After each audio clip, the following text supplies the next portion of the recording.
bloodsuckers. As you walk through the valley of the shadow of hell, Join us! you will realize that there is something ahead. Something that lurks behind the dark veil. We have such sights to show you. A veil that is beyond our own comprehension. I'm just gonna bash your brains.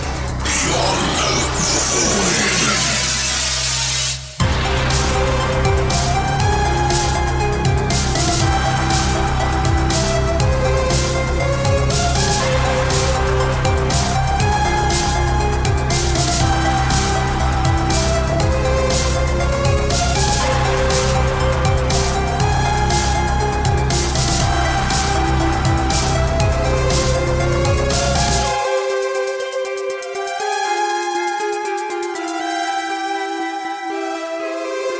What's up, guys, and welcome back to Beyond the Void Horror Podcast. That's right, it's episode 184, and this week we start a new adventure in a franchise that many have maybe seen. I would assume most people have seen, but maybe not all of the movies in the franchise.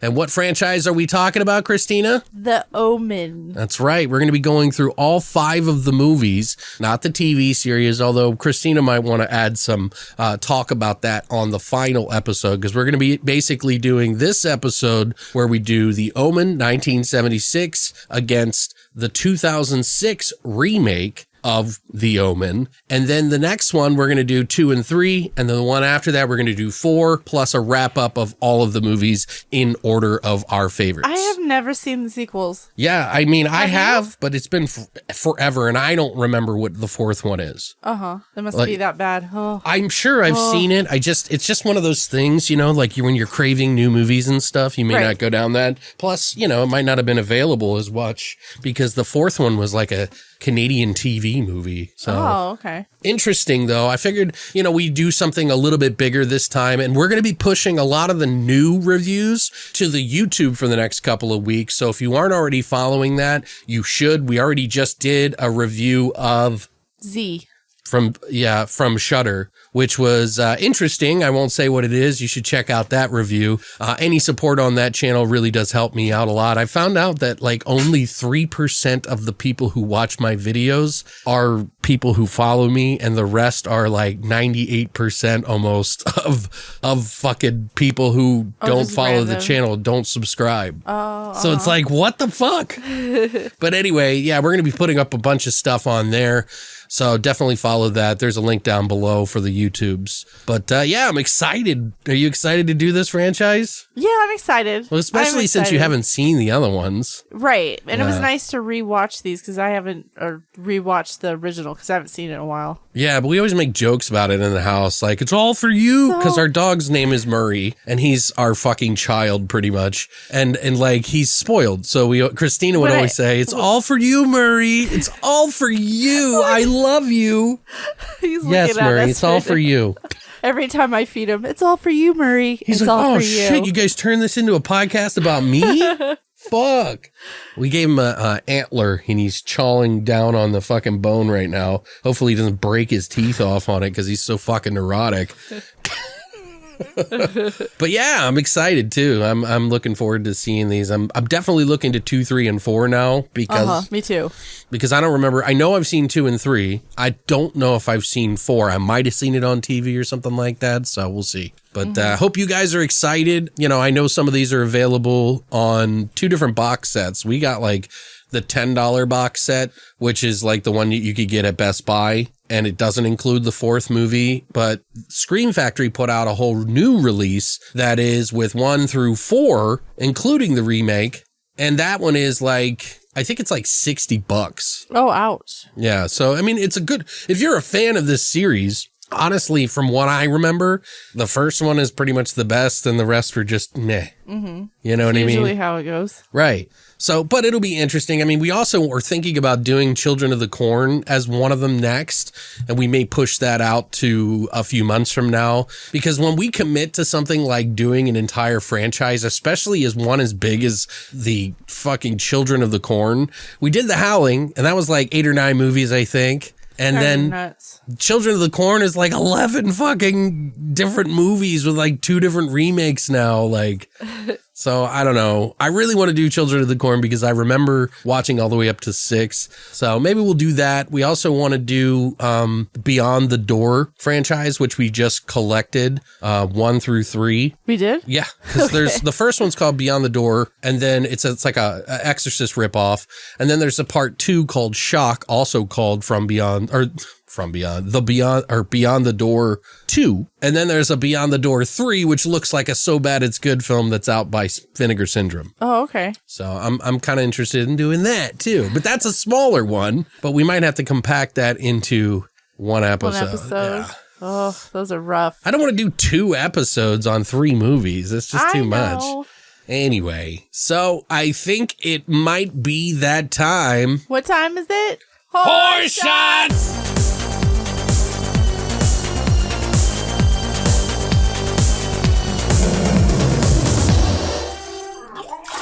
All right, so we obviously picked one of the movies, and God, I would be fucking struck down by the horror community if we didn't pick the first one for many reasons, and I won't explain why just yet, but we're picking the 1976 version of The Omen to make a drink based around one of the characters in the original movie, and that is who we call Scary Poppins. Yes, which if you guys have ever looked online, they used to make those faux trailers. They take happy movies and turn them into horror, or horror movies into happy movies. Like they did the Shining one, which was like called Shine, and they turned it into a family drama about them becoming friends. Okay, I remember. And then they did one for Mary Poppins called Scary Poppins, where it's done in a horror theme. And I've always just the actress, the nanny in this movie is so good.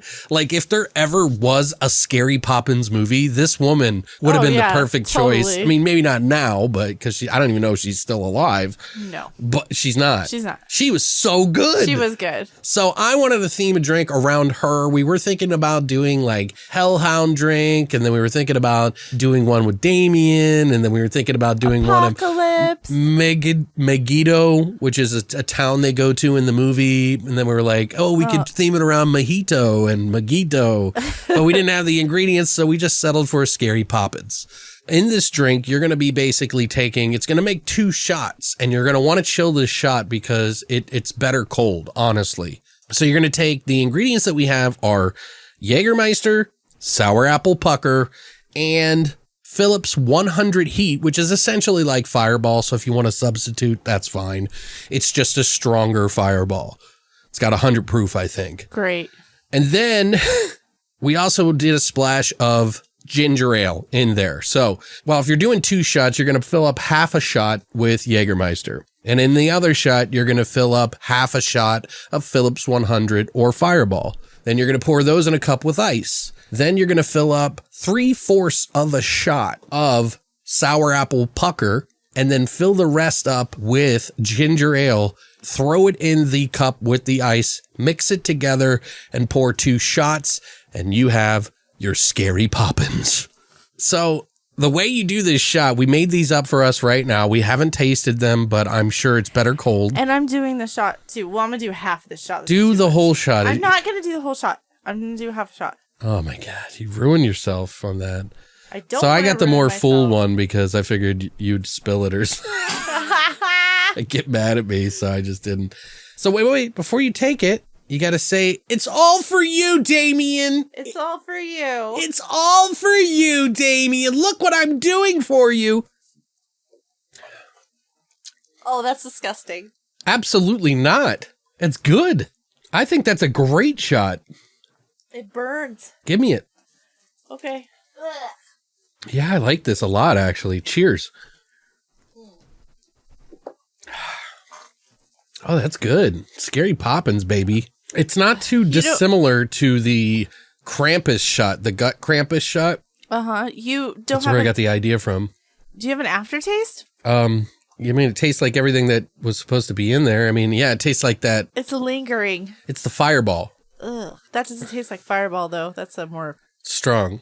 But yeah, I think that's that'll wreck you shot. Like you will, especially if you use the Philips 100, guys. So if you can find that, it's really cheap. It's like the cheapest like fireball that you can find, only it's stronger, I think. So, But yeah, so if you would like to try a Scary Poppins, all you got to do is go to longlivethevoid.com and check out our hashtag horror shot section now. That's it for Horror Shots. All right, guys. So now it is time to lift off on the Omen franchise, starting with the Omen from 1976 and The Omen from 2006 as a remake. And we're going to go ahead and jump into our flesh and potatoes of that right now.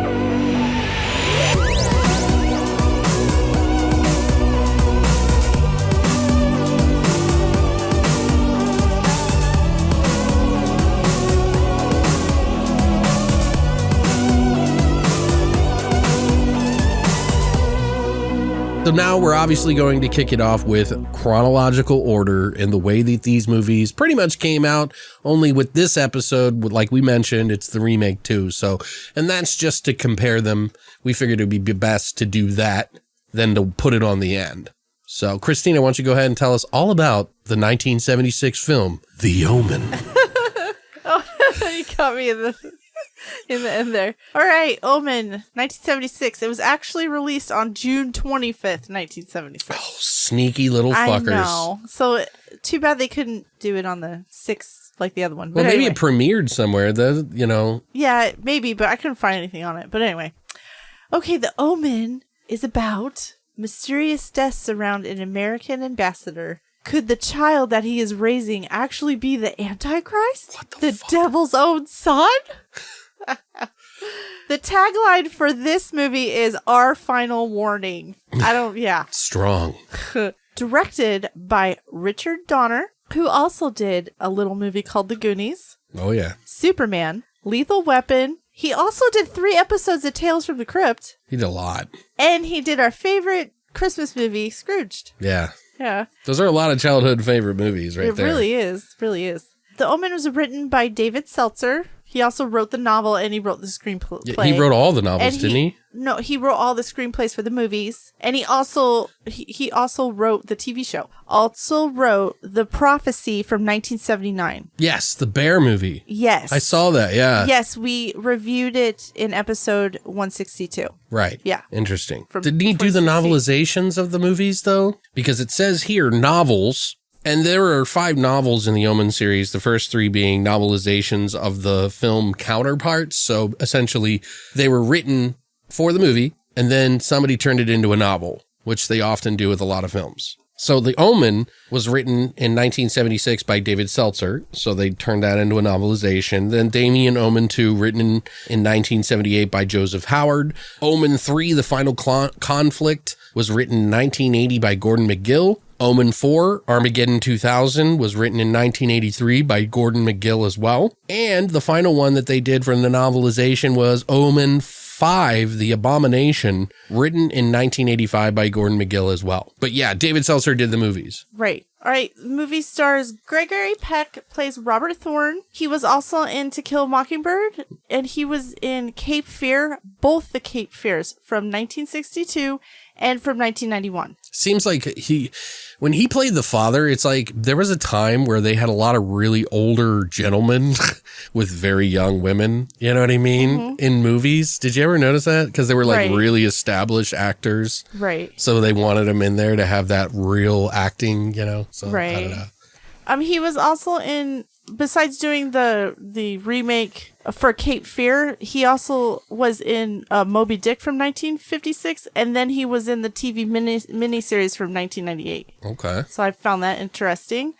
Lee Remake, who plays Catherine Thorne, she was in a lot of TV movies in the 80s, but she was also in a movie called The Hunted from 1974, A Severed Head from 1971, The Satan Bug, and Experiment in Terror. Okay. Harvey Stevens, who plays Damien, he was in a TV movie called Gagan the Savage. But then he also was in the 2006 remake, which we'll talk about when we. Is that all he ever did? Yep, that's all. That's all he's ever done. The Omen was his first movie, and then he did this TV movie, and then he probably just stopped.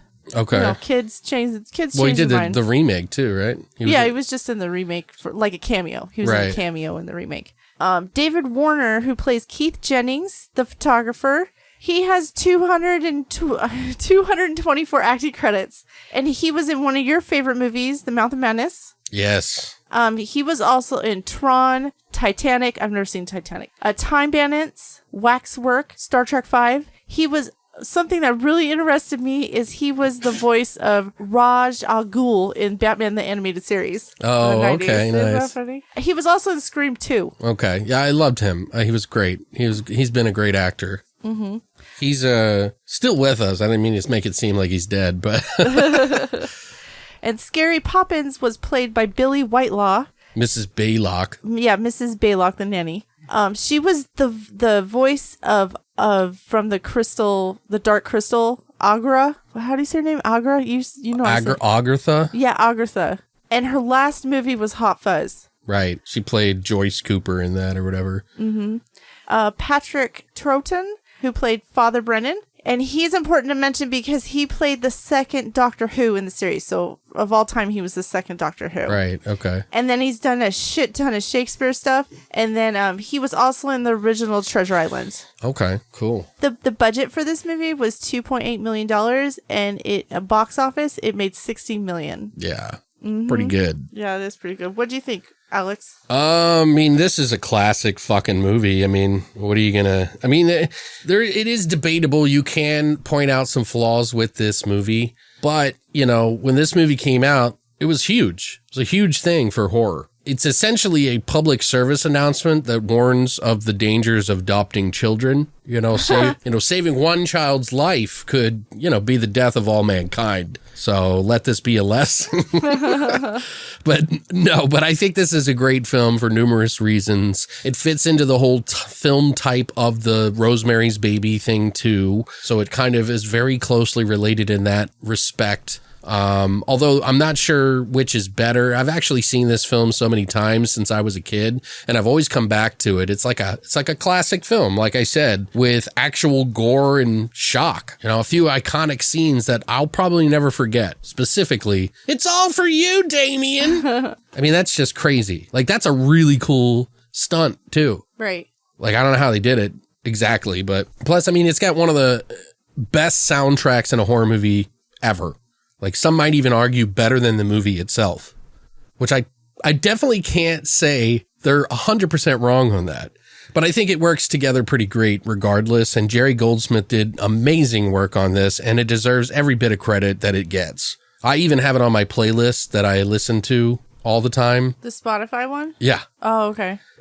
I always hear it in there, and I'm totally cool with it. It's like so different from the other synth stuff. You should link your Spotify. Oh, I'll do it. Yeah. If you guys want to listen to like dark synth or synthwave mixed with like different types of electronic dark music and stuff like that with horror scores and shit like that are on Spotify, you're definitely going to want to listen to this. So I'll post a link down below to the Spotify. But I have this on the playlist. It's iconic. I picture him sipping wine in like dark candlelight while sacrificing a goat while he was writing this. Because it's fucking, I mean, it is like one of the best dark fucking, it's like the perfect fit for this movie. It's just that good. It really is. I think it's kind of ahead of its time while being very, rootsy and grassy and just like authentic. You know what I mean? Like, there's something very authentic about it. But plus, I mean, this movie is what catapulted Richard Donner's career to give us so many wonderful films that we already mentioned, like Goonies, The Toy, Lethal Weapon, Scrooge, and plenty more. So you have to appreciate it just on that alone. And don't get me wrong here, he's done a ton of other work before that, but I think this was the movie that really just blew him up, I think it's a solid mainstream success that brought us multiple sequels, for better or worse. We'll find out. I think there's just something really terrifying about kind of doubting your own child or one that you adopted, you know, regardless. There's something kind of very creepy about that as somebody that might be becoming a parent or wanting to be a parent. That is something you think about maybe just in the back of your head, which is also something that puts you in the position of, could I do this to my child or someone I adopted? Could I do this to a child if it were all true? You know what I mean? Mm-hmm. Although I will give some criticism on this film. There are a lot of people who will, you know, say they love and respect this film, but they may have wanted to see a little bit more behind the eyes of the child and like, was he the one causing all this problems, you know, or was it Satan? You know, it doesn't super focus on the child, even though he is kind of the pivotal central force of the plot. It's just about the parents' lives, really. And everyone that around them. I feel like they could have shown him being a little bit more present in some of the moments of these sort of well thought out plans, but you know, it's a minor gripe, and you know, it could be debatable as to why they didn't show him that much, because maybe one, he wasn't controlling it and his dad was, to let him get to the point where he could do this kind of stuff. You know, and it was everything, all the chess pieces around them that were moving, and he was just kind of part of it, trying to learn how to flex his fucking supernatural prowess, I guess. And it would also kind of make you question, was he really doing it at all as well? So, you know, those are all valid points to point to other things. I still like the idea that there's some sort of secret plan behind the scenes, some sort of like dark evil forces that can manipulate the outcome ahead of time. Like they know where everything's going to be at the right moment to enact some sort of fucking death or kill or disturbance in their family. And it's pretty cool. Something you can't escape, you know? I'd give this one probably an 8.5. And I know that I know some people may say that that's a little too low. I think it's a classic. I think sometimes I feel like the soundtrack is the part that really pulls me in. Really? Yes. So I feel like I have to be kind of reasonable and note and like recognize that piece of me a little bit. Uh-huh. Because it's not like one of my favorite films of all time. It's a great film. I love watching all the time, but it's not, you know what I mean? Do you understand what I'm saying? Right. I'd say it, you know, it and Rosemary's Baby have a lot of themselves tucked into movies that tackle the subject these days. It's like they're the ground on which most movies trace on, you know, like these two movies in particular. Uh-huh. So for that reason, if you haven't seen this movie, I say, please go out and watch it. It may be the best thing you've ever seen. It may not be all that great to you. I'm curious to see what some people think of this movie too, who do not believe in the supernatural. I know that there's fans of the movie who don't believe in supernatural stuff and those who do. So it's kind of curious to see how that affects other people. So, and I know a couple people who are not really into that kind of stuff and still love the books and the movies. So, or this movie in particular. Do you think that has to do with it being a religious aspect of it rather, because more than like it's just a story. Okay. I mean, even if they don't believe in it, it's still an interesting concept. Yeah, exactly. That's what the story is, really interesting. And like no point in the movie did I ever feel bored. Like really? Really? Nah, I mean, there's a couple of moments, but they were all like, they had purpose. It wasn't like it was just an obligatory thing that happened, unlike the remake anyway, which had dumb shit in it. But anyway, yeah, what about you though? Oh, yeah. Like on that note, I kind of have to explain myself though, because I'm more on okay, I'll just jump into it. I gave it a 6. Really? Yeah. Whoa. Now, I'm really into, like you say, the supernatural aspect of it, the Antichrist child. I really like the religious stuff, and it really intrigued me to start digging into other stuff. The concept of Satan's son being raised on Earth to take it over is a great idea, but I think the Omen is a little lackluster. There were parts in it I thought was very slow. Okay. I mean, it is a good movie. It's a classic movie. I've seen this movie many times. They don't make movies like this really that much anymore. You know, it's a very classical film in my right. They did it. But I would rather watch just those classic parts of the movie. Okay. Than watching the movie as a whole. Really? Yeah. That's weird. Okay, go ahead. I know it's weird. I'm weird. I love how it was done in Europe. I absolutely loved the house mansion. Right. I think the architecture in the front of the house is a good backdrop for someone to throw themselves off a roof with a noose. Spoiler alert. How's that a spoil? That's not a spoil. Well, if someone hasn't seen it. This is a classic movie. Come on. That's I'm not just a spoil. saying. I'm not giving you shit. I do think the story was clever with the photographer getting involved. And during the third act, when they started investigating everything is when I lose interest.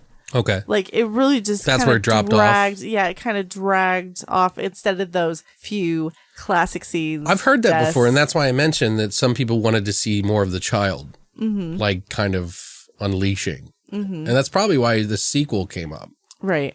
Robert Thorne would have... I wish Robert Thorne... I wish he would have made a deal with the devil. Right. That would have been interesting, but then you're troping on like Rosemary's Baby type of... Sure. And I'm sure they pulled some of their inspiration from Oh, it. yeah, totally. Because Rosemary Baby was... that was 68? Yeah. So it was a good... No, it was like 60... No, it's 68. Oh, is it? Oh, okay. And this was 76. So yeah, that's a good almost 8 decade. years, Yeah. I think but like you said, I wanted more of the child. Mm-hmm. I would have loved to see that child call her his mom a cunt. You know what I mean? Yeah, Because a devil child would be doing shit like that. More like The Exorcist in some regards. Yeah, I guess so. Mm-hmm. Where it was more shock-based like that. Yeah. Your mother sucks cocks in hell! Yeah, something like that. Mm-hmm. But again, it really sparked my interest to watch other stuff. I watched the first episode of Good Omens again just so I could compare it to the movie. And I did, and now I'm going to rewatch the whole series. And you read the book, the original book, novelization.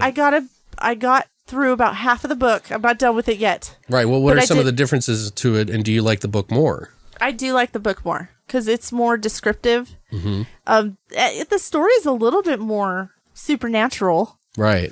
Well, I was talking to you about that. I was like, because I saw some trivia on this movie and why they didn't do it the way of the book. And we'll get into that on our trivia here in a little bit. Oh, okay. Yeah, because there was some graphic stuff with Father Brennan. Mm-hmm. And like how and what his role was, taking care of the other baby and what he had to do and like things he did and the things he did to get to that satanic coven. Right.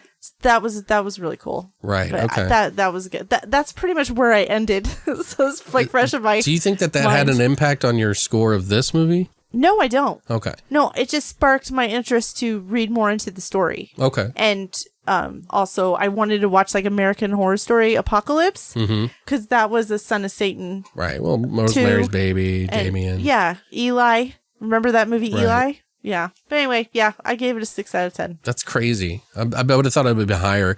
Yeah, I just have to give it 8.5 because there's a lot of really, really, really great shots in this film. Like there's like a lot of classic filmmaking shots that they made in this that were really well thought out. Like they're really well designed. Like, I don't know how to explain it. Like even when the father goes to the church in the very beginning to, find out the bad news that he finds out and the switch, there's like the priest on one side, the nurse on the other side of the window holding the baby, and then the father on the left of her. And it's like all in one shot. And that's an amazing shot. There's a lot of those shots in this film. And there's like all this extra gore and shit thrown in, which to me makes a really great film, an enjoyable film to watch. But is it my favorite movie ever? Would I give it a 9 or a 10?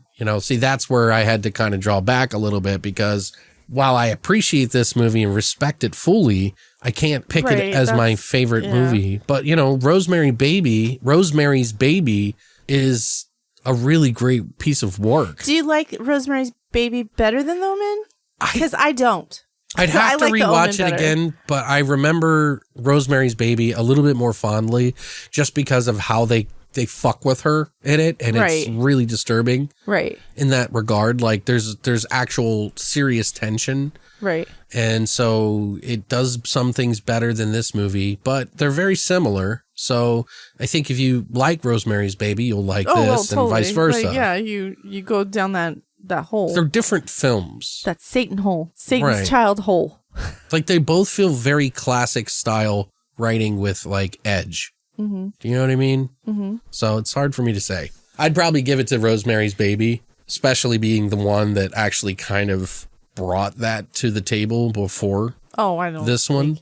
I was more entertained by The Omen than I was. It's almost like the Rosemary's sequel Baby. in a way. I like Rosemary's Babies. I like the atmosphere of it, but Okay. I felt like they could have It's done too long. more. It's slow.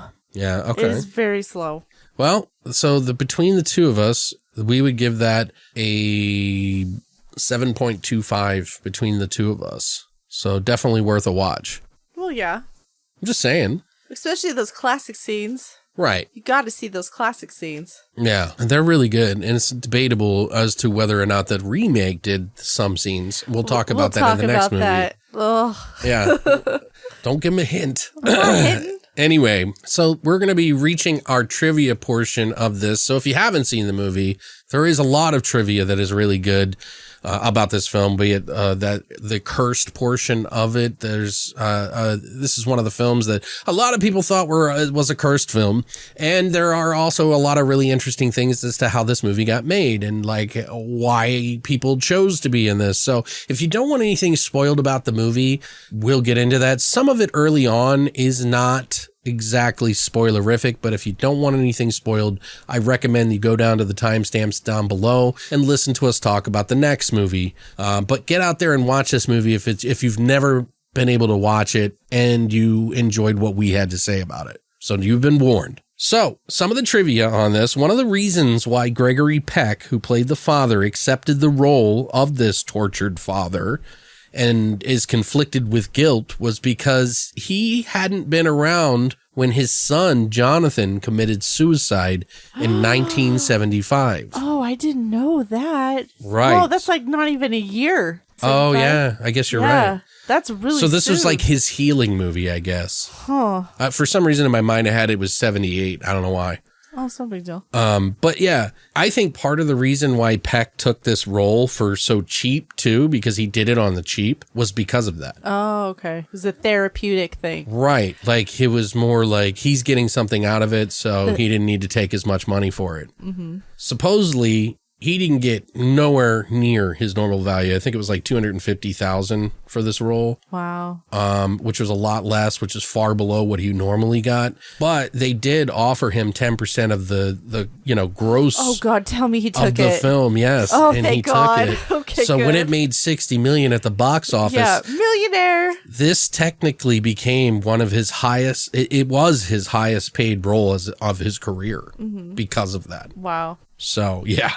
Smart. Yeah, some people luck out, some people don't. Right. You know, they do that 10% thing all the time for the top leading actors because they're trying to get by on budget, So, but Harvey Stevens, who played Damien, the child, was largely chosen for this role from the way he acted towards Richard Donner during the auditions. So it's said that Donner asked all the little boys to come at him, like attack him. Oh. As if they were attacking Catherine Thorne during the church wedding scene where they take Damien to the church and he freaks out. And Stevens, the kid that played Damien, screamed and clawed at Donner's face and kicked him in the groin during this moment. And Donner whipped the kid off of him, ordered the kid's blonde hair be dyed black, and then said, he's the one.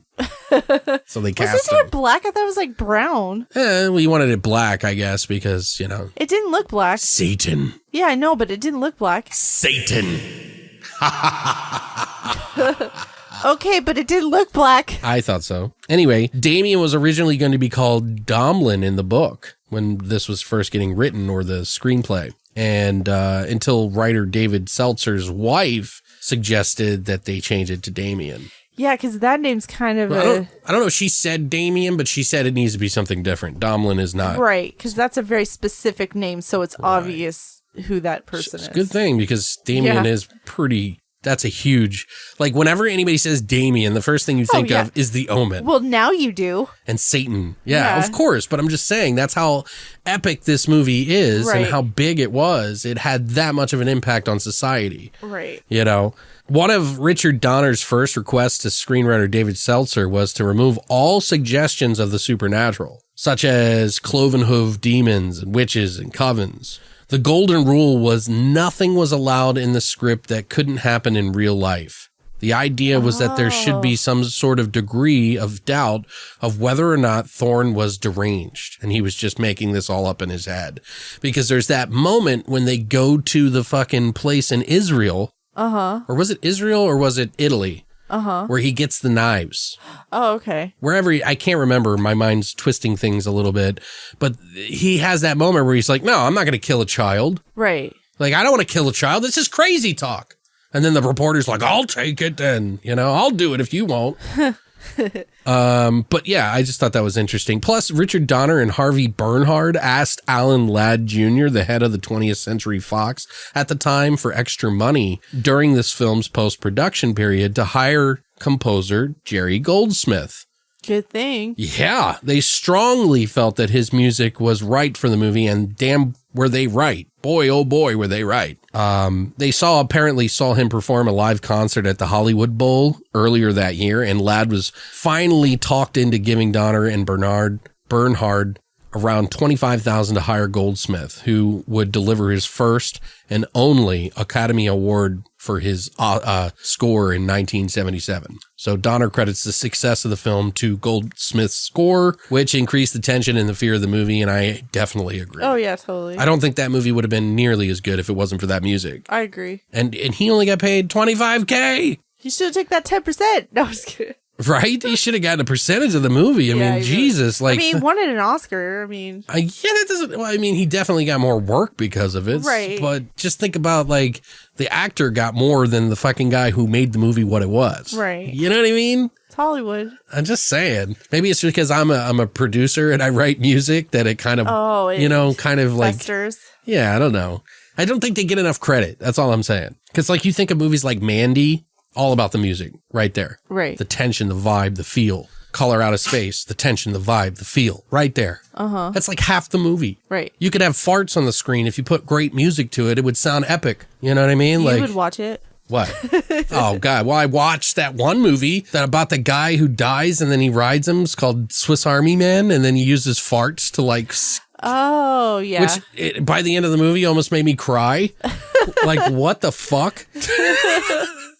Also in the movie, they talk about Father Brennan's quotation about the eternal sea. That's not in the Bible.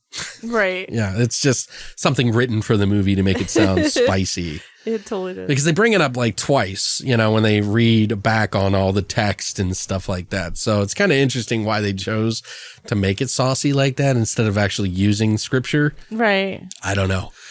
But this is one of the many supposed cursed films, as I mentioned earlier. So we're going to go over some of those. This is all detailed in the new Shudder series called Cursed Films. So some of the information that you're going to be hearing about that will be coming directly from that, which is a pretty cool show if you haven't seen it. And it talks on many different movies as well. So it's not just this one, it's many. That Twilight Zone one. That was fucked up. I had no idea. Yeah, that one, I forgot about that one. Sorry, I didn't mean to soil the mood, but Jesus Christ, if you haven't seen the Twilight Zone one, oh my God. So I definitely think you should check that one out at the very least. But This one, if you haven't seen it and you want to skip ahead a little bit, that's fine. A lot of the attention to the supposed cursed on this movie, The Omen, was because they had a religious advisor named Robert Munger, who was a part of religion. He was part of religion. He was a pastor. I just can't remember what advisor. But he was an actual ordained minister, maybe.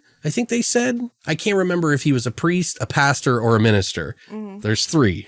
So I can't remember. But his name was Robert Munger, and he had stated early on that if you're going to dabble, and I'm paraphrasing here, in this type of film, you're essentially inviting the devil in, and bad things will happen. But that was enough to kind of start the whole idea of a curse, and that's when things started popping up. Shortly before the film got made, even.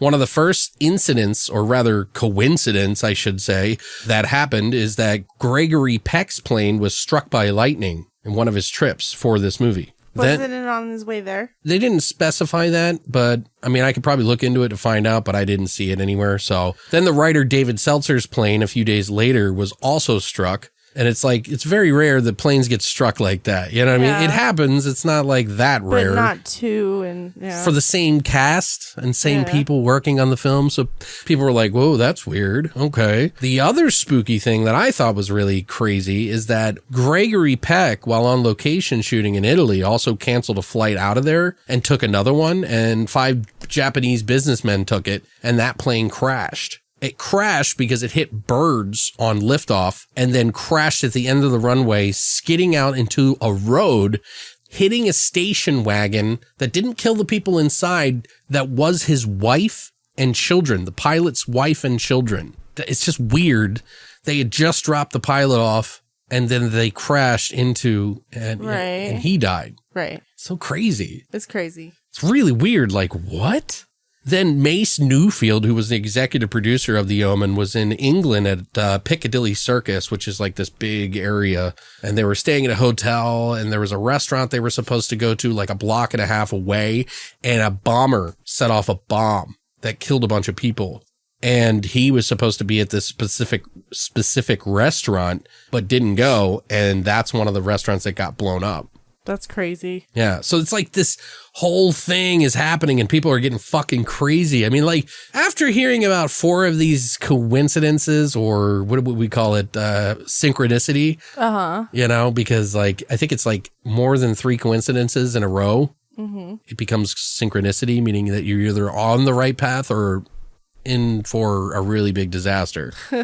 Richard Donner also got a lot of threats in the mail during the making of this film. And one of them he had always remembered was that one of them were saying that because they were there was a lot of films out in the 60s and 70s about Satanism that were really painting it a different light than it really was. And were the Satanists the ones who were threatening them? They made it seem like that, but they didn't specify. So I'm just assuming that it could have been both. I mean, it could have been religious people saying because the Pope and like in Italy didn't want this movie to be made because they thought it was dabbling in shit they shouldn't be dabbling in. Plus, they were putting up news articles about the making of this film all the time that was like warning people. So there was like people from all over, including, I'm sure, Satanists who have never been painted in the proper light. There is Satanism that doesn't even believe in supernatural forces whatsoever. Right. So, I mean, that's something that a lot of people don't realize. They think, oh, well, you just spray the Mother Mary with blood and you're good and, worship Satan.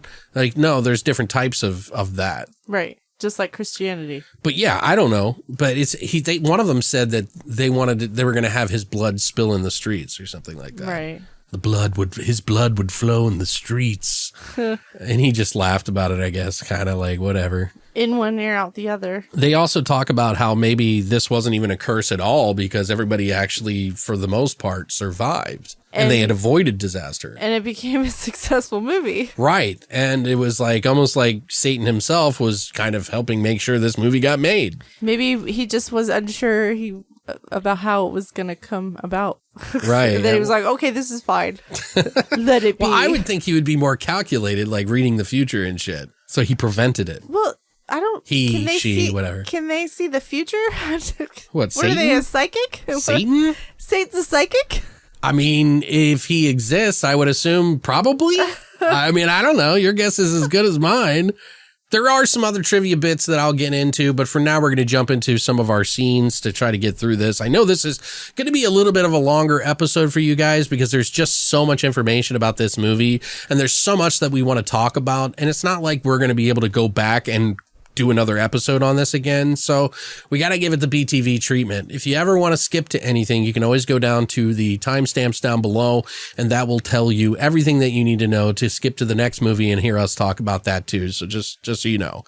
But some of the scenes that we want to talk about, what was the first thing? I remember the first thing you pointed out in the movie. What do you want to talk about first? Like what was the scene that The very first thing, it was Rome, June 6th. The 6th month of the 6th day of the 6th hour. Yeah. 666. Yeah.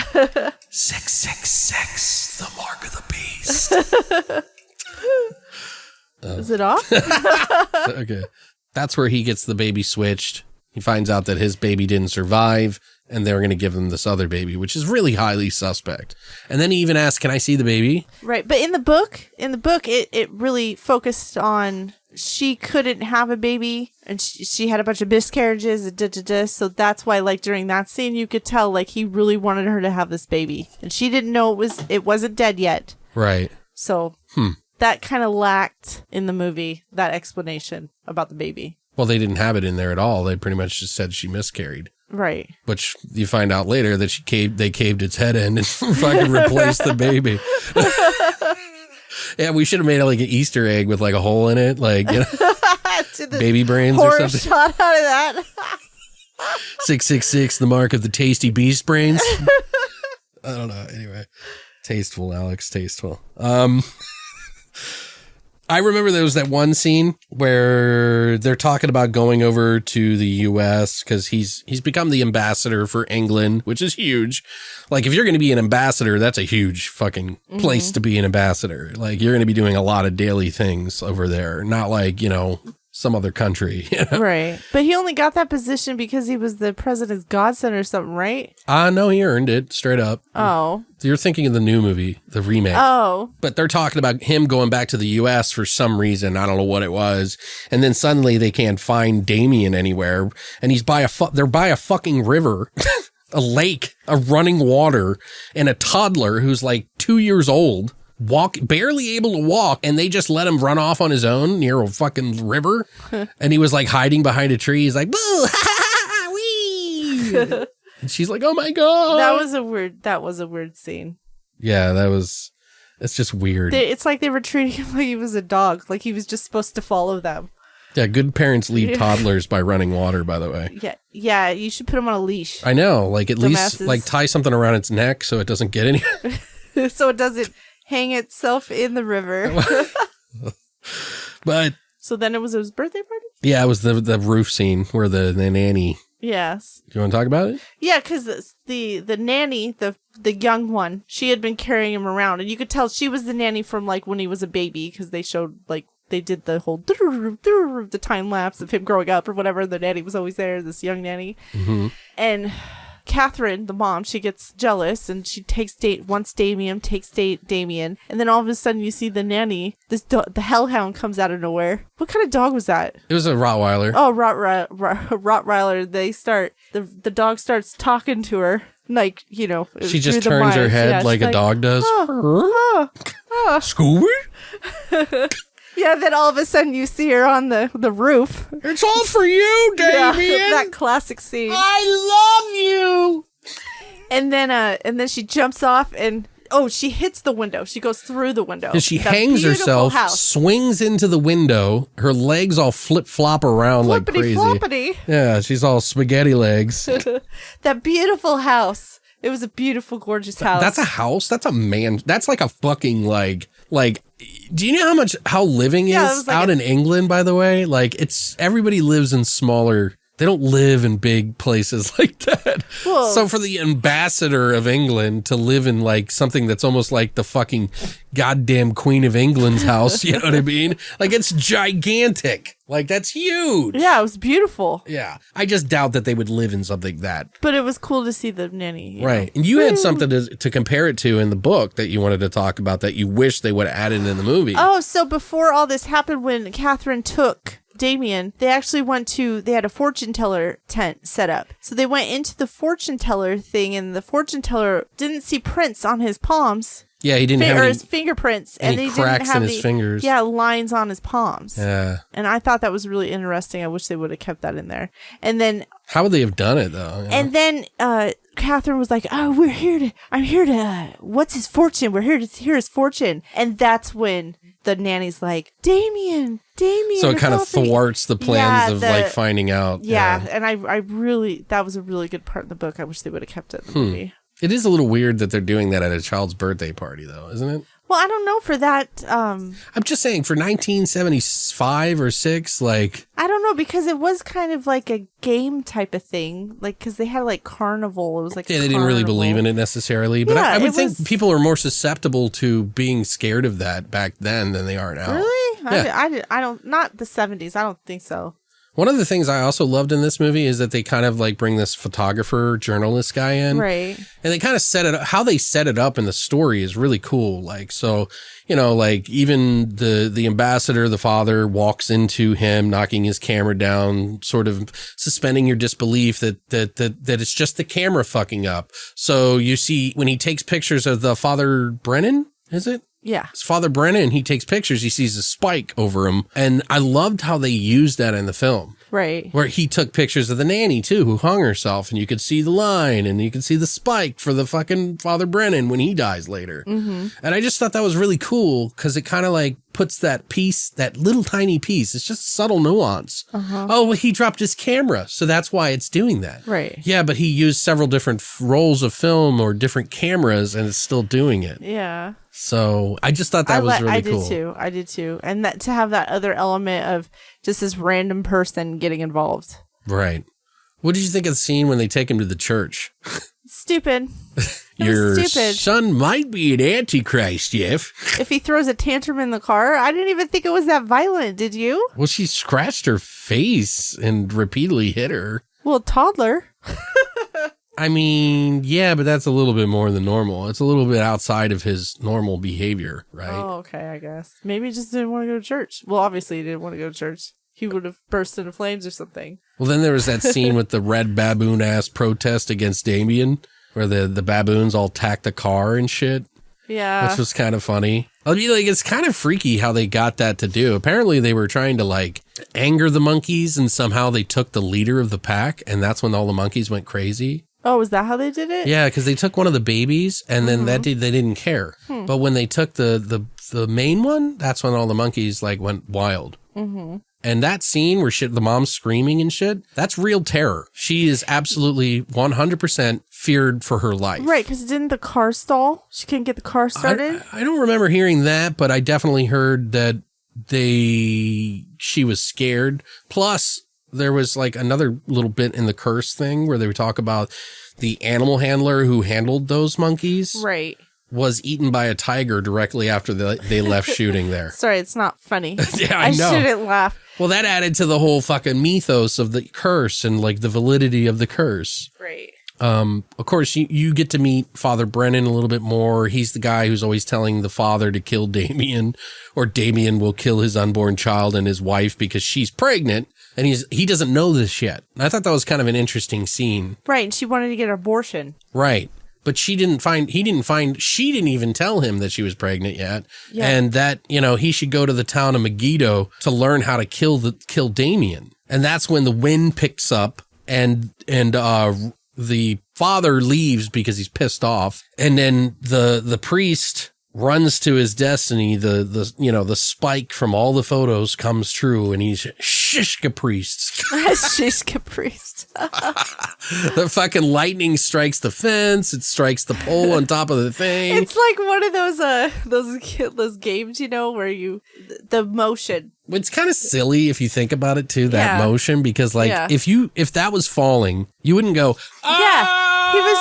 He was just like looking at it. He was just looking up at it. It's like, why didn't you just move one step to the side? Right, and get your arm caught off instead of your fucking whole body. Yeah. But I mean, yeah, I get it. It's like, it's a hard... It was fun. It was good. It was a good scene. It was a really cool scene. I liked it. In the book, the spear went through his head. That would have been way cooler. Yeah, that would have been cool. But I'm sure that's technical to do. No, I probably just might have been pushed it over the R rating that they were trying to go for. Oh, yeah. Because it is surprising that this entire franchise is and remains rated R. Right.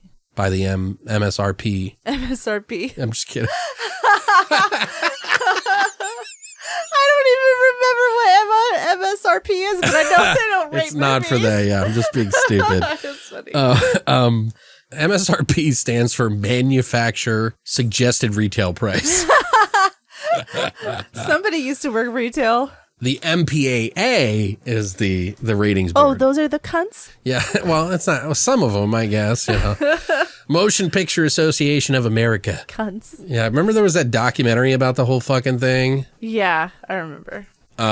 Anyway, guys. So then the mom, she's on like the second floor watering plants. Well, there's an important piece you're forgetting. That the father finds out that the wife is pregnant, and then he goes home, and then she tells him, and then immediately he finds out that the priest is dead because he had left there before he died. Right. So it's like this big piece that's like all coming together now. Like Damien really is the son of Satan. He foretold all this shit. You know, he even says that in the movie. He's like, it was foretold that my, wife would die and da-da-da-da-da. But yeah, I thought this is where the new nanny, the Scary Poppins, we keep calling her, is really shines in this moment. Because you were about to talk about her fixing the plants or something. Yeah, she's like watering the plants. And Damien's dusting. Yeah, Damien's in the room with the nanny, Scary Poppins. Yeah, and she's like orgasmically smiling at Damien's work as he slams into his mommy on the stool on the tricycle. Right. In the new one is something different. We'll talk about that later. Yeah. It's confusing because these movies are so similar. Very similar, but we'll talk about that later. Yeah. I'm sure we won't talk as much about that one as we do this one. But yeah, Damien's on his tricycle and knocks her over, and she falls, but she grabs onto the banister. Forget what she says. She's like, Damien, help me. Help me. I don't know if she says help me. She does in the new one. It's so confusing. But anyway, it was a really cool shot because when she was falling, they show the fishbowl hit the ground first. Yeah, the fishbowl. Yeah, and then she falls. Yeah, and then she fell on the floor. But the camera work they did on it, you said you really liked. Yeah, I did really like it because it stayed with her. Right. It kind of like until she. It's almost like you're like attached to her as she's falling. Yeah. Yeah, it was really cool. Yeah, it was really cool. And they probably did it. The way they did it is probably anchored the camera to the same ropes that were holding her. Right. To bring her down. Right. It was cool. But the fish, the interesting story on the fish in the bowl, by the way. Yeah. They were real fish, but they were dead fish because they were sardines. Oh, okay. They literally painted dead, like canned sardines. Orange. Yeah. And the reason that they did that is because Donner refused to kill real fish because they wanted to use real fish. Right. That's good. Kudos on him, I guess. That's, that's back in the 70s. Yeah. So think about that. I couldn't even tell. I would have thought those damn things are real. Right. There was another scene that the journalist from earlier and the father work together, and they go to Italy to find out, all traces of everything that have been burned, like the hospital where he got the adoption from. And there was a cool ass elevator in the hospital. Yeah, they had the consistently running up elevator where you just step in. Yeah, you had to hop on a step and it would just take you. Yeah, I just imagine someone's legs getting crushed off or something. They don't use them anymore, so. Yeah, obviously for the right reasons. Plus, they do talk about the padre who did Spiletto or what is Spiletto? Yeah, Spiletto. He was the guy that gave him the baby in the very beginning of the movie and was somehow connected to the misdeed of killing his child and such. Right, and to Brennan and... Right, which makes you wonder because there's this sect of people who believed in Satan so much more than they did God. So the Father Brennan was part of that. He was part of killing the child. Yeah. And so was Spiletto. So they technically were agents of Satan. Right. But it's weird because there's this weird in-between thing that happened. It's in the book. What? Go ahead. No, there's this weird in between. They started out, Are you talking about in the very beginning of the book? No, it's mid-book. They talk about it. How they started out on the road to God, and they got their father priesthood or whatever, and then they just kind of descended. That's what I want to say. Mm-hmm. And yeah. Okay. And then they ended up and then there's this coven or something, and they ended up in the satanic coven type of thing. It's really weird, but I'm pretty sure I haven't finished the book yet, but Spoleto, I'm pretty sure he rode between both. Okay, so Spoleto was the guy that got burned. He got burned in the hospital in the movie, right? And also Brennan was the guy who was trying to get back in God's graces and try to save the father and his family from the child to pay his penance for losing faith in God and going towards Satan, which is an interesting subplot that you don't really think about too much. You kind of figure it out. But they go to him and they find out that he was in the fire of the hospital, the original fire that burned from the basement where the files were all the way up to the 3rd floor where Padre was, Spoleto. And he got like a burned face with like a melty eye. And all he can do is scribble with a fucking piece of charcoal. Like, don't they have pencils over there? Like, we got to make it creepy. We got to use some crayon chalk. Yeah, some cranny chalk. Granny chalk? What the fuck are you talking about? They use fucking charcoal. Oh, I don't know. Whatever. Yeah. But anyway, spooky. He all scribbles out some fucking name of some cemetery and they go there and find that a dog is... They find out the name of the woman who died on that day and where they buried her and the child that she had, supposedly, that they transferred. Mm-hmm. And she was supposed to be a Jekyll? He called the Father Brennan called her a Jackal in the beginning. Right. But we can't hear it. It gets cut off. Yeah, we thought he said witch. Yeah, well, we couldn't hear it. Originally, yeah. We didn't find out until watching the remake what he actually said. Right. Which they made it a point to make it so you could hear it this time. But this one, he digs up the woman's grave and finds a fucking jackal in place, a dog. And his child in the other one with a smashed in skull. And then a bunch of Rottweilers come out of nowhere and start attacking them. And to be honest, like that scene was kind of cool. Yeah, it was. Like they were real dogs, like aggressively coming at people, like legitimately biting onto, the foam padded arms and legs and shit like that. But it was like a really technical scene. Animals are not easy to fucking shoot, nor are children. And this movie had both. Right. You know what I mean? And that's when they go back to the hotel all wounded and, you find out that the scary Poppins shows up to the hospital and essentially gets all creepy and pushes the mom out into of the window because she's in the hospital from falling. She miscarried.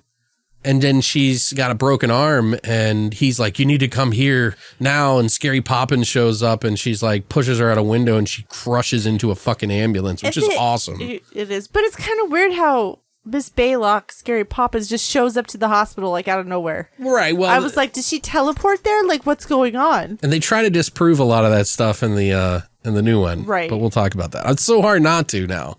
Because I'm coming up with these revelations as we're like doing this. Right, but that's why I wanted to make a point of it. Right.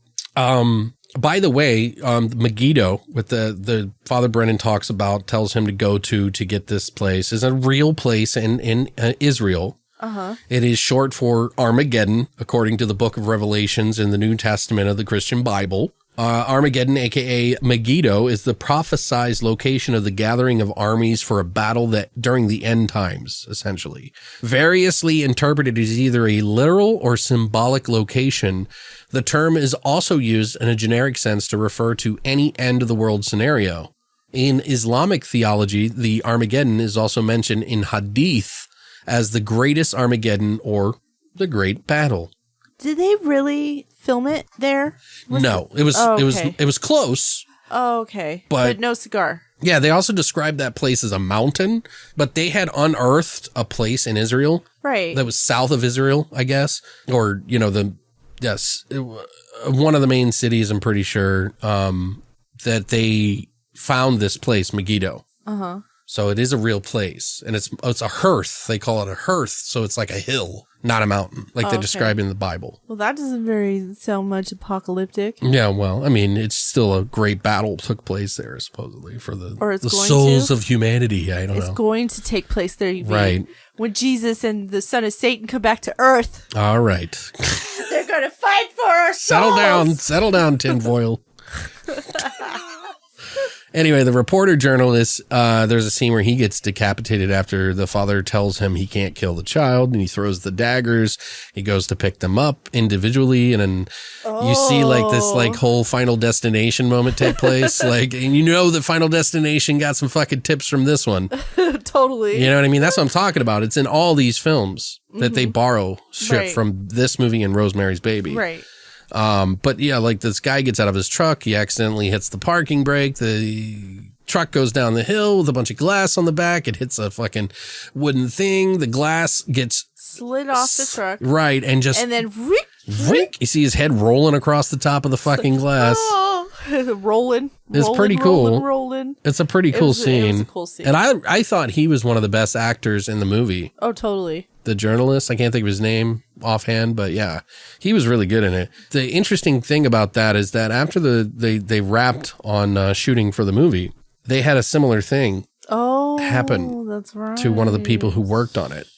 So the effects supervisor, John Richardson, had an automobile accident in which his fiance was decapitated in the same manner. They hit a truck or something like that. That's so crazy because not too many people get decapitated. Like, do you know anyone who has been decapitated? well, they'd be not dead. Not anymore. But you know what I mean?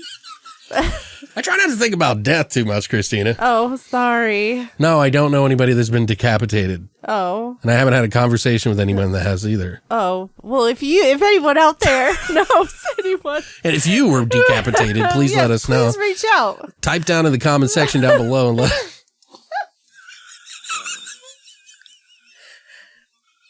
But anyway, that's weird. Yeah. And the fucking even crazier thing, you think that's bad, right? Check this out. It happened near a sign that said Omen, 66.6 kilometers. Wasn't it spelled like O-M-M-E-N-N? It was O-M-M-E-N, 66.6 kilometers. So weird. Like, really? How convenient. That's like the devil going, yo, you like my work?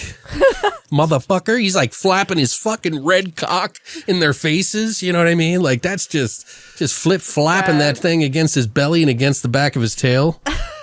Right between his butt cheeks. All right there. Calm down. Okay.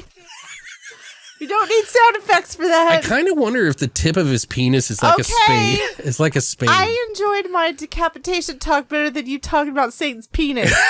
Well, because you know how they always depict the tail? It's always got that like spade on the end, like the symbol. What if his tip of his penis is just like that? I don't know. Why don't you ask him? Maybe you should summon him. Summon him. He had the gun. He put it in my mouth, and he made me fuck her. Maybe it's like that. That's what his dick looks like, is the 7 dick. Right.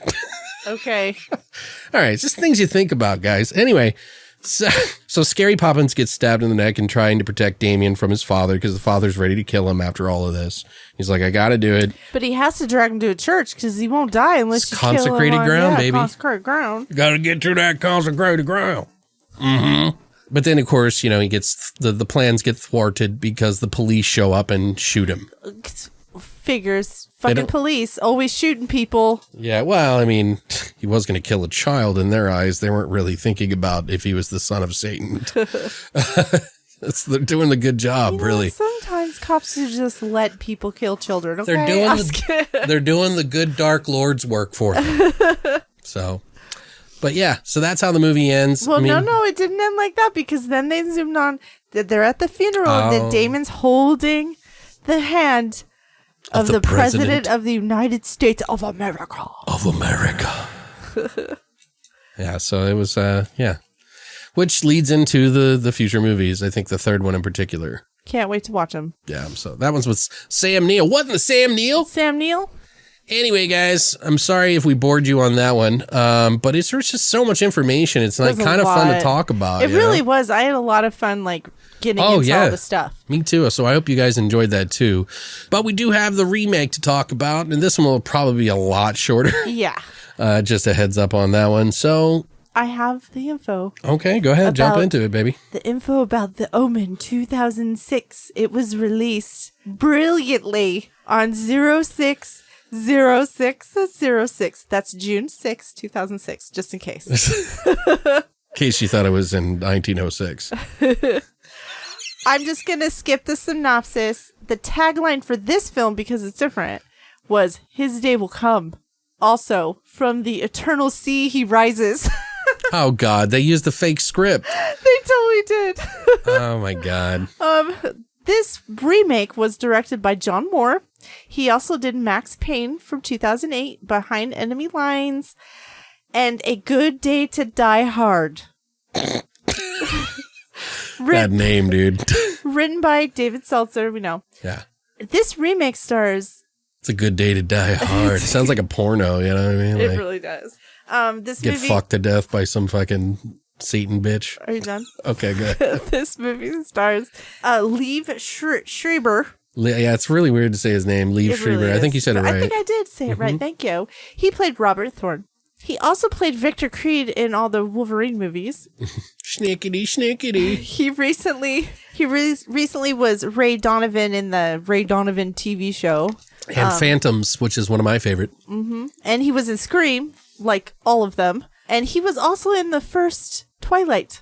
I did not know that. Huh. By the way, if you guys like the Thing type movies, definitely watch Phantoms. It's a book by Dean R. Koontz that I read early on and I really loved, and the movie is very almost insanely true to it. Oh, that's cool. It gets a little wound up at the end, but definitely check it out if you can. It's got Ben Affleck, Liev Schreiber, and what's that girl's name? I can't think of it, but it's really cool. Oh, okay. Catherine Thorne is played by Julia Stiles. Ugh. She was in 10 Things I Hate About You. That's the one. That they spoofed in Not Another Teen Movie. Oh yeah. That was a popular movie. More recently, she was in that Riviera TV show, and she's been in all the Bourne movies. Bourne Supremacy, Jason Bourne. I'm not a fan of her. I'm not either. I thought it was, when I saw her name, I thought it was somebody else, but really, I really want to punch her in the face. It's weird, right? Like, there's some really aggressiveness, and I don't know why. Yeah, there's aggressiveness. It's probably from watching The Omen. Probably. It's got Satan in me. Satan, hold me back! Seamus Davy Fitzpatrick plays Damien. He also played a teenage Bobby Fischer in Pawn Sacrifice from 2014, and he's also been on Guiding Light. Okay. So he continues to act. David. Go ahead, sorry. I was going to say unfortunately, but I was just joking. Then I was like, maybe I shouldn't say that. That's not very tasteful. That's not very nice.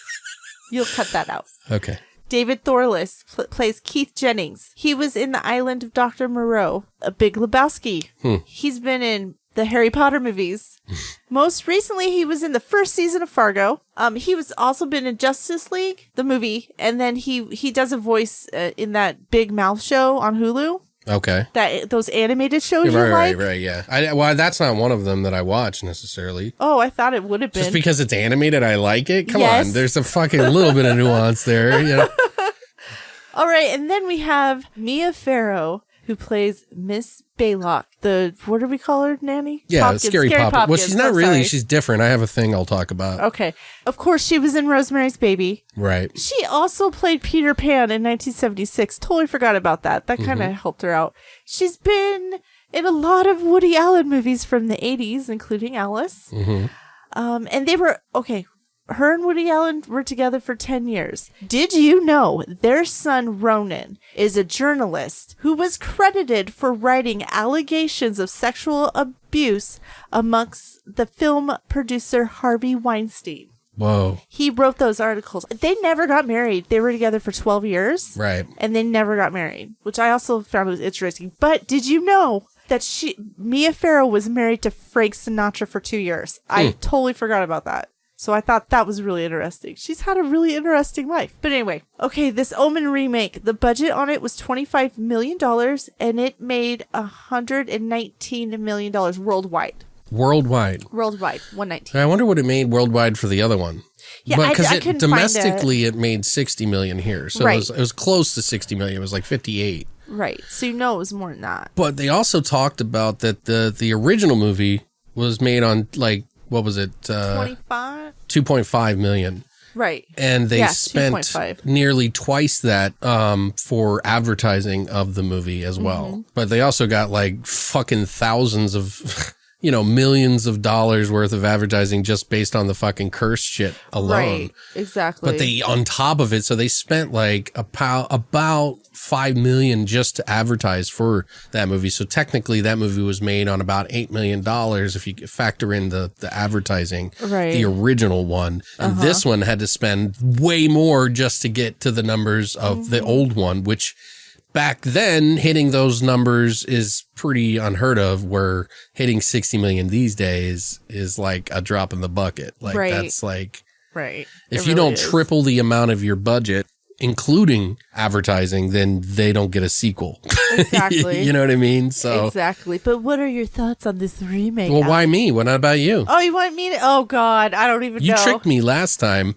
I tricked you. You made me do both the first time, so it's your turn now. I meant last episode. Well, it's okay because I'll make it quick. Okay. Because this was like, okay, I've said it before. I like remakes because I like to see interpretations of stories from other people that were influenced by the material. So it's nice to see their take on it. Sure. But oh my God, I was so disappointed. This was really disappointing. Yeah. I appreciate how they tried to have a different artistic element to it with like using the cloaks and using the color red. Dream sequences. Yeah, having that more of the mental state of mind of Catherine, the mother. Mm-hmm. I appreciated how they incorporated jump scares in there. Really? Because that was a sign of the times. Yeah. They were trying to update it. So they were putting in jump scares because that's what everyone was doing. Yeah, which was bad. Right, it was. I thought it was extremely clever to cast Mia Farrow as the Nandy. That's probably the most positive thing they did in this movie. Yeah, it was brilliant. But I did feel like I wanted more from the character then. Mm-hmm. Or her. Like,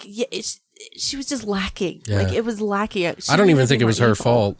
Oh, I totally don't think it was her. It might have been her age too, because she was in her like late 60s. I don't know what she could have gotten away with and whatnot. I don't know, but still, it was nice to see her. Yeah. Yeah. Sorry. Yeah, but I just want to jump in. You know. It's okay. I'm used to it. Thanks. Are you? Yes. I'll kill you. Are you gonna say? Are you done? Are you done? Go ahead. This is why I don't talk that much. Anyway. Sorry. I really felt this generation was cut short with this remake. I only gave it 3 out of 10. Wow. Okay. And we'll get into more of that later. Why I didn't like it that much. Okay, so that's everything. Yeah, see, quick. Told you quick. How about you? You're going to make yours quick? What an asshole.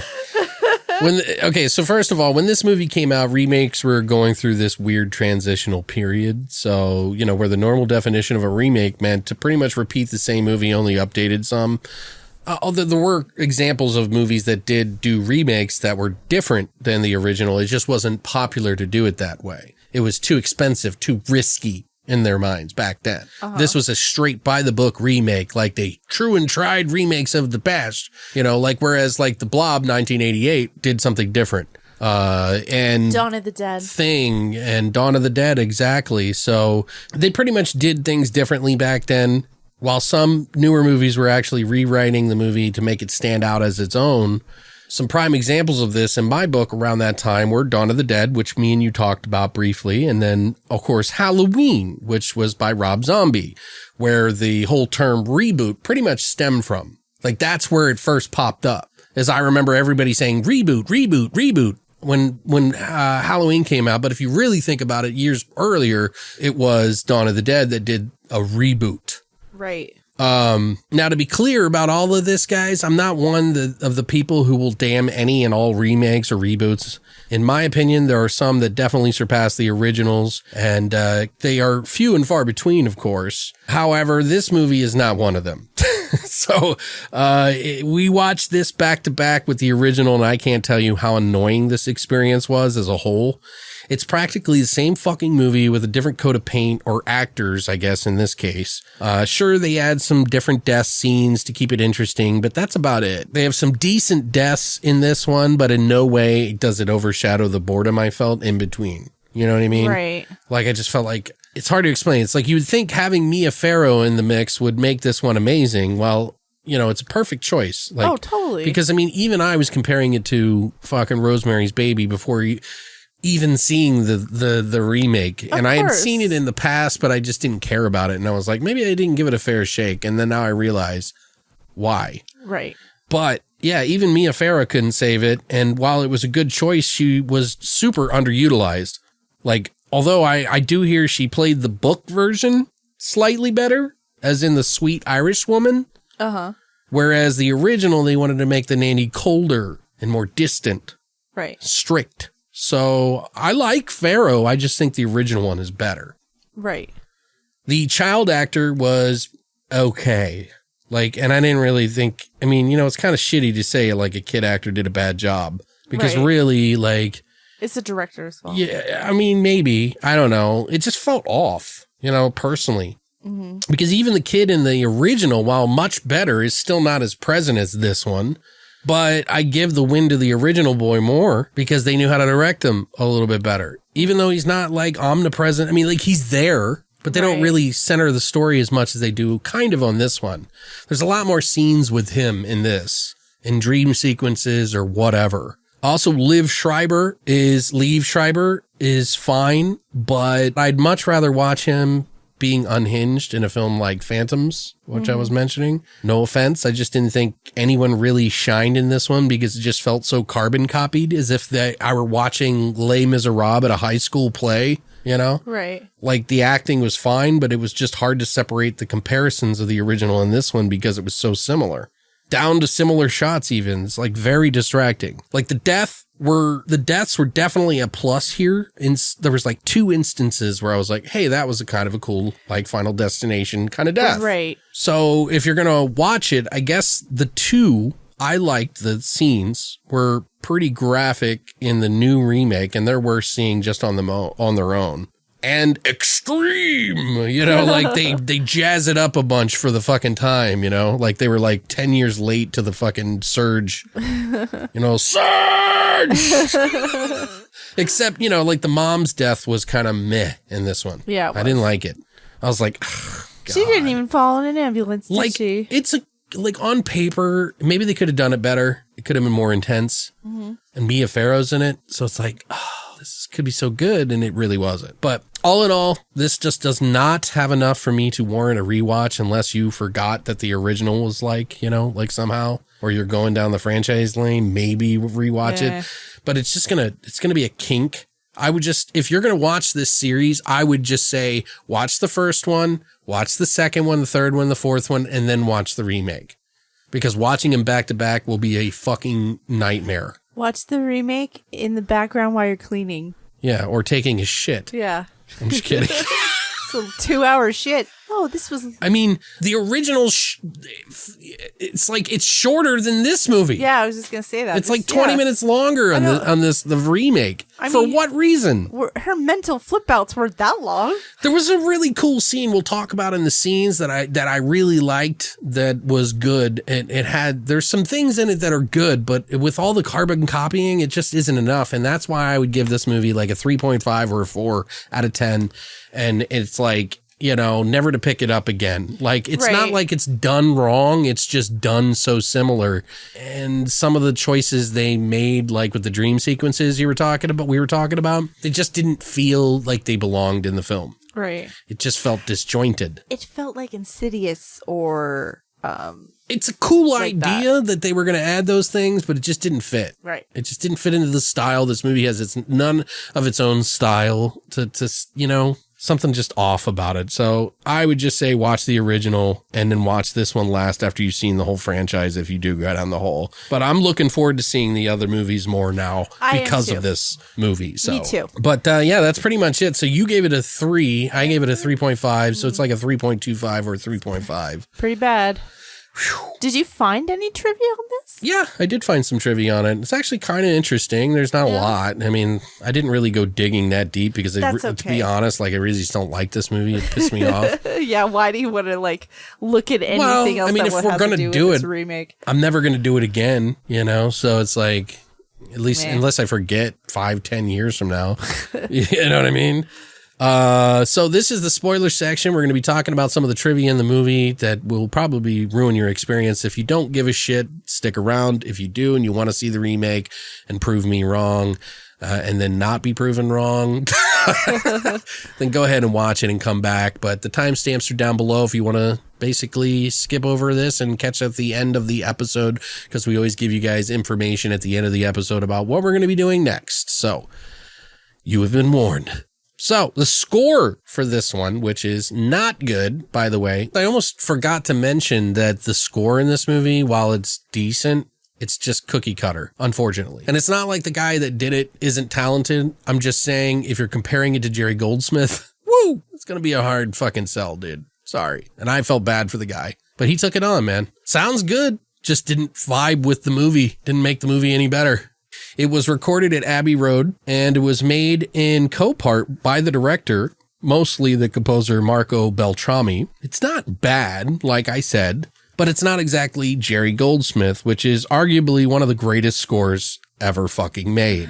You know what I mean? So big shoes to fill. Beltrami does have some pretty big credits too. He's done Scream 1 through 3, The Faculty, Resident Evil, which I thought was done entirely by Marilyn Manson, but I guess he only did parts of it. Makes sense. You remember that? Yeah, I remember. Then Beltrami, I think that was like the first movie he ever did, like the music for. I mean, he's written his own music. I'm just saying for a movie specifically. For a score. Yeah, kind of like how Facebook movie was fucking Nine Inch Nails fucking first. Oh, Trent Reznor. Yeah, Trent. Right. Well, he did like a video game, but I'm talking like he did Facebook, which nobody would have considered why Trent Reznor would be doing a movie about Facebook.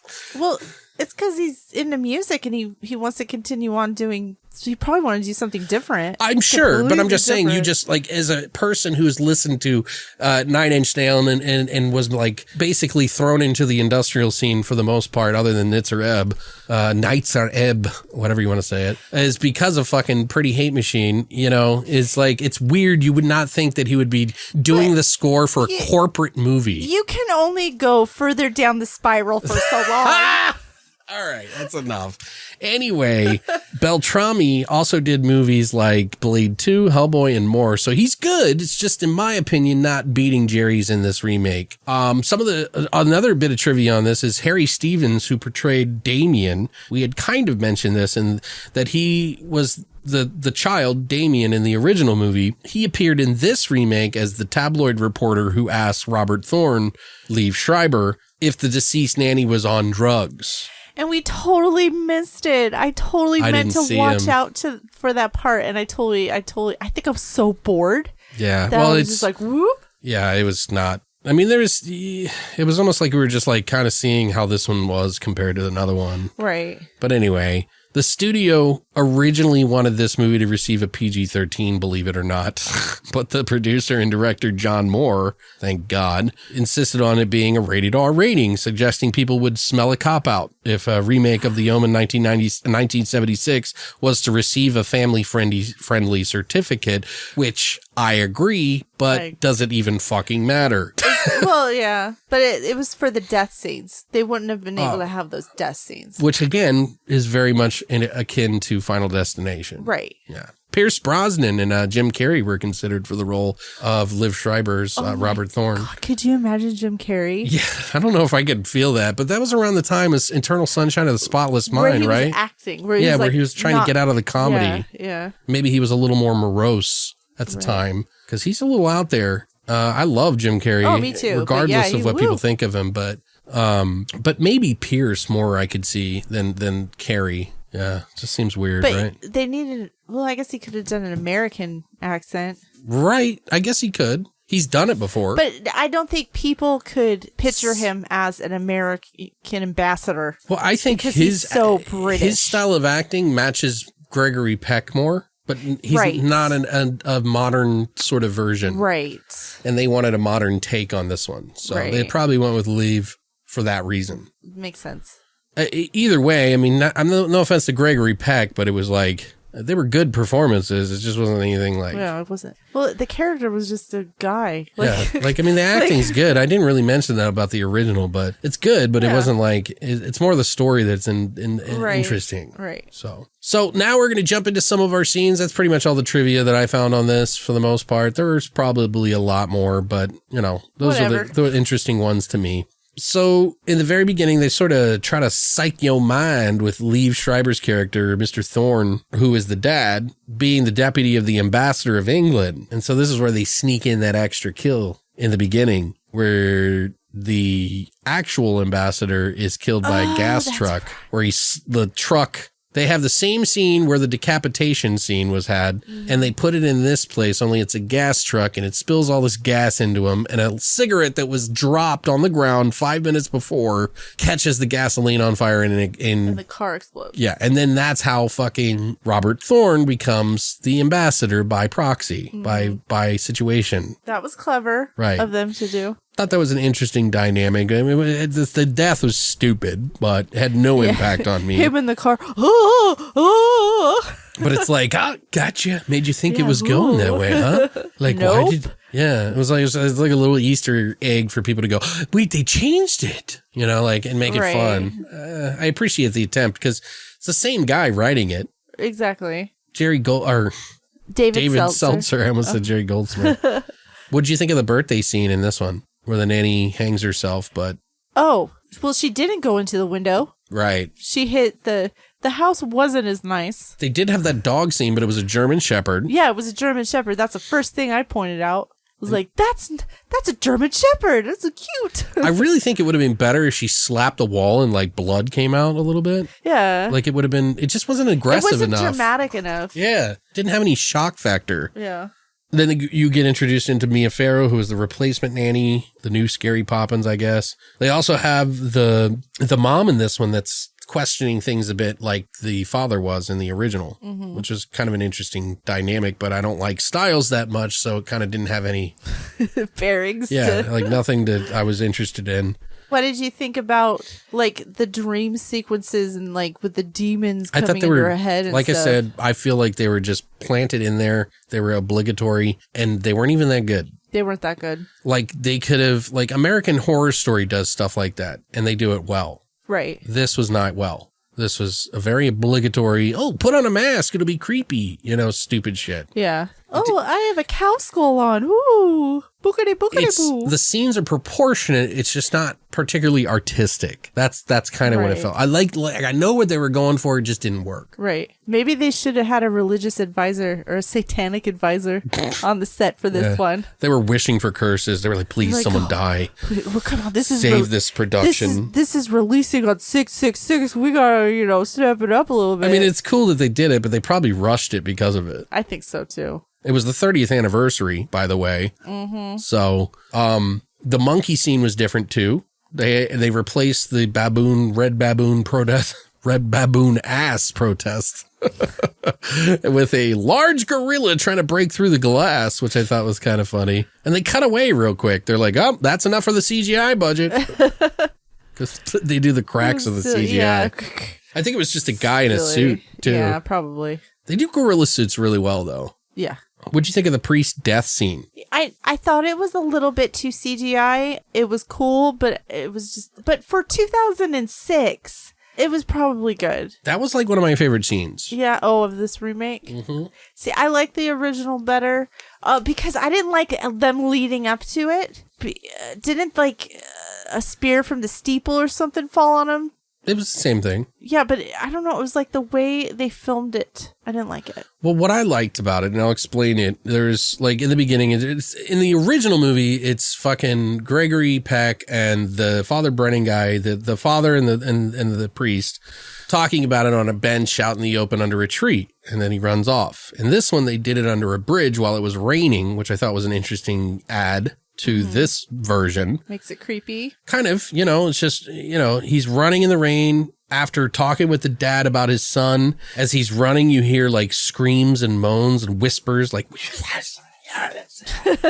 you know what I mean? Like, it's just cool like that. I don't know. It's like, I thought that was kind of cool. And then he like bumps into some dude that's running and it just added to this tension. It was like the most tension I'd felt in this film at all. Mm-hmm.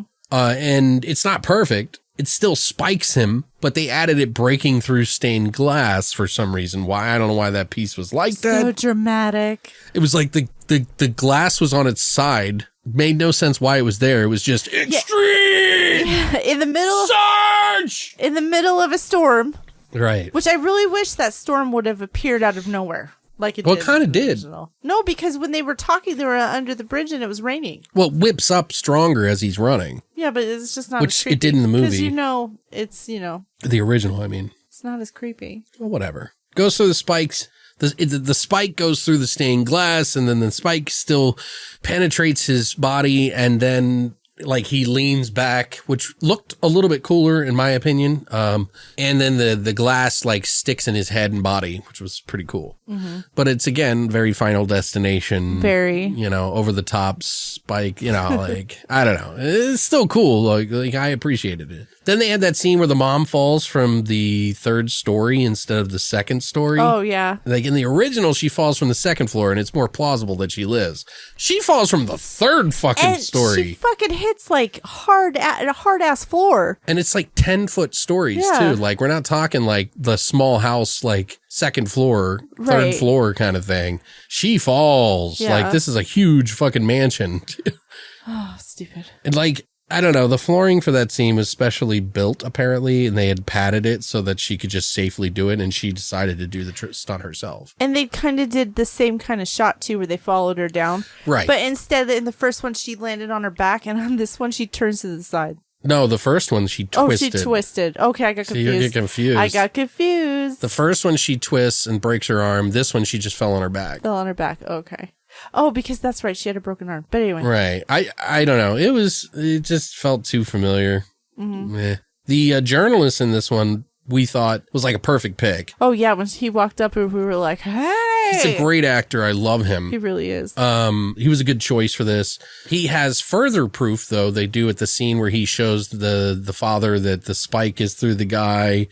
And he's like, instead of it just being another roll of film, it's 2 different cameras and another roll of film, one of the cameras being digital, and it still showed up. So it was almost like further proving that there is some evil out there. And it's almost like more unbelievable that could be anything but evil lurking after, and the nanny getting hung and all this other shit. And then him seeing the knife, cutting his head off or whatever. Like, so I thought that was a nice touch, but it didn't save the film. I couldn't believe that they added Emperor Palpatine in this movie, by the way.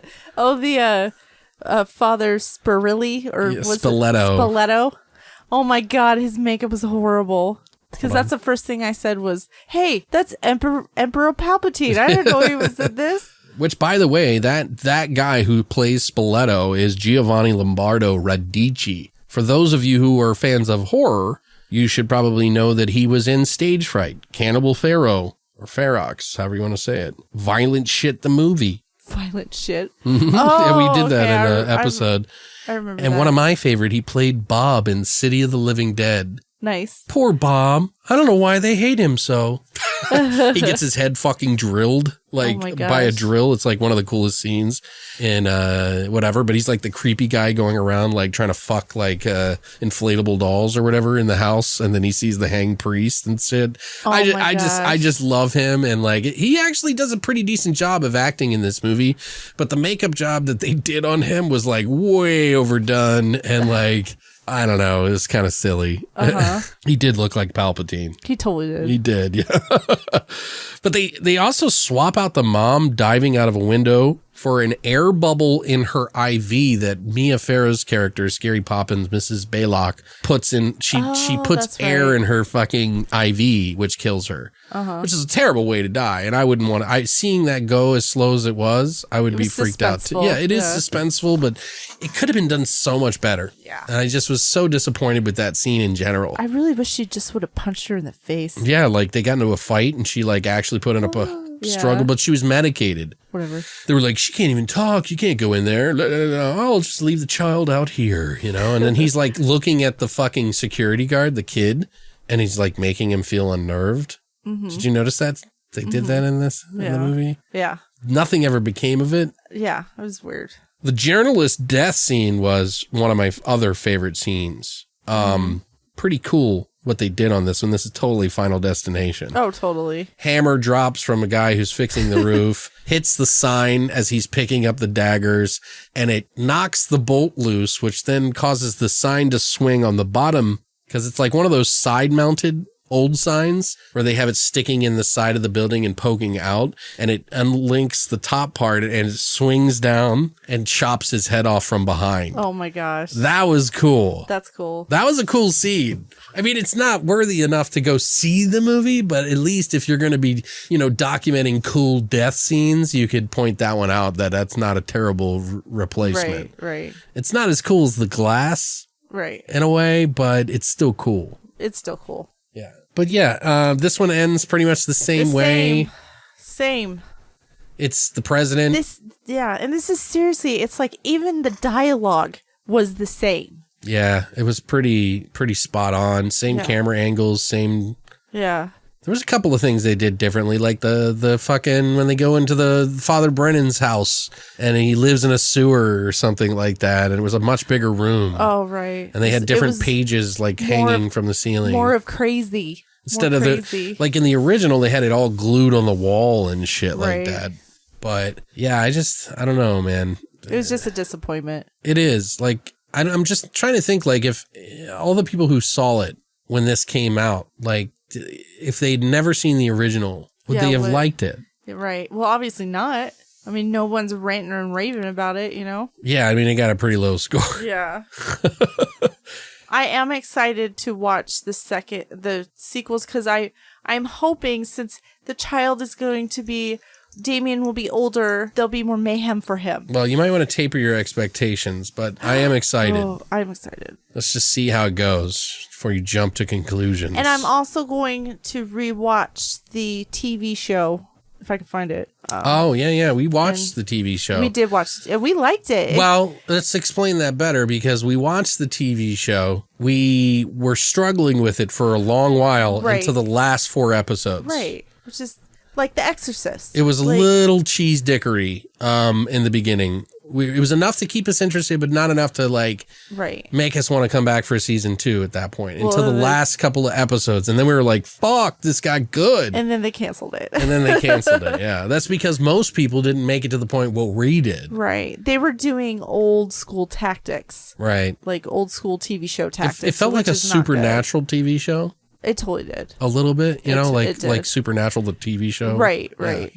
Like the way they had like the 2 people, like the journalist and him were teaming up, and like it was like this love interest thing, and it's worth watching if you guys haven't seen the TV show. Or if you're into stuff like this, if you want to go down the hole with us. Yeah, like if you want to check that out too, I mean, it wouldn't be a bad thing, but I'd probably wait until you watch all of these, because there's little Easter eggs in the TV show from the other movies that we're going to go over. Right. So. And Good Omens. Yeah. Good Omens. I don't know why you keep saying Good Omens. Because it's the same concept. I know it is sort of, but it isn't like. Well, it's a little bit different, which makes it, but I think it's better. Anyway, guys, I think both of these movies, view at your own risk on this one.